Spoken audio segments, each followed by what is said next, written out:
স্বাগতম সুপ্রিয় শিক্ষার্থীবৃন্দ, তোমরা যারা 2026 সালের পরীক্ষার্থী তাদের পূর্ণাঙ্গ সিলেবাসে পরীক্ষা হবে। আর পূর্ণাঙ্গ সিলেবাসে যাদের পরীক্ষা হবে তাদের এক দাগে আর্টিকেল আসবে।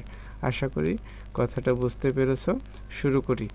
তোমরা যারা 2026 সালের এইচএসসি পরীক্ষার্থী, ইংলিশ দ্বিতীয় পত্রে অর্থাৎ ইংলিশ সেকেন্ড পেপারে কিন্তু এটা আসবে।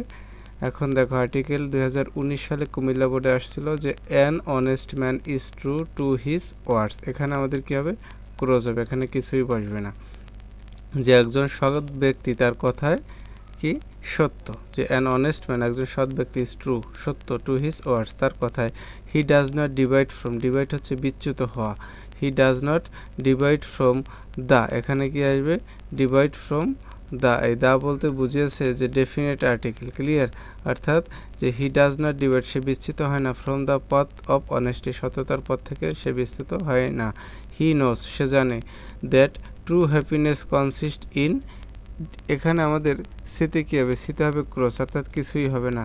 যে বলছে যে হি নোস, সে জানে, দ্যাট ট্রু হ্যাপিনেস, সত্যিকারের সুখ, কনসিস্ট ইন অনেস্টি, অর্থাৎ সত্যিকারের সুখটা কি দ্বারা গঠিত হয়? সততা দ্বারা গঠিত হয়।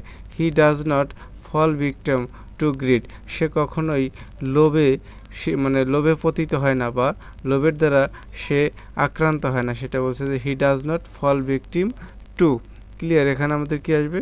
ক্রস হবে, যে he does not fall victim, সে কখনোই পতিত হয় না বা শিকার হয় না টু গ্রিড, লোভে।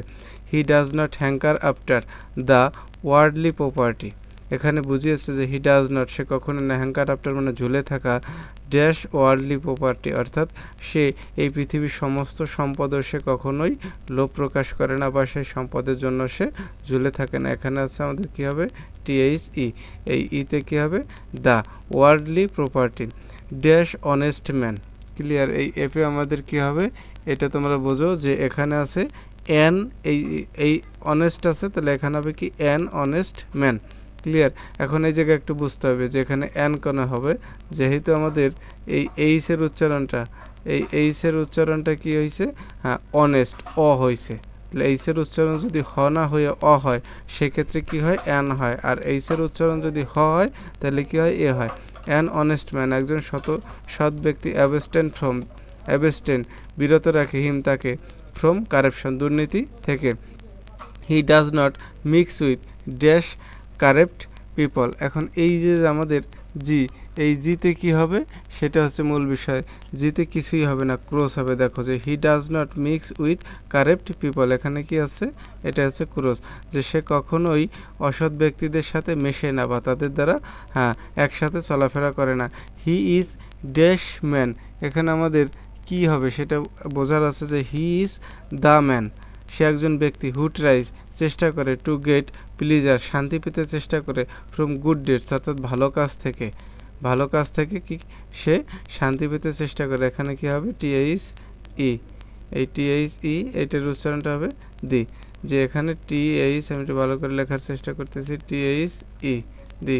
আচ্ছা দেখো, the man tries to get pleasure from good deeds, dash grit, এখন এই জায়গা আইতে কি হবে? ড্যাশ গ্রিড, আইতে হচ্ছে আমাদের ক্রস, আইতে হচ্ছে কি?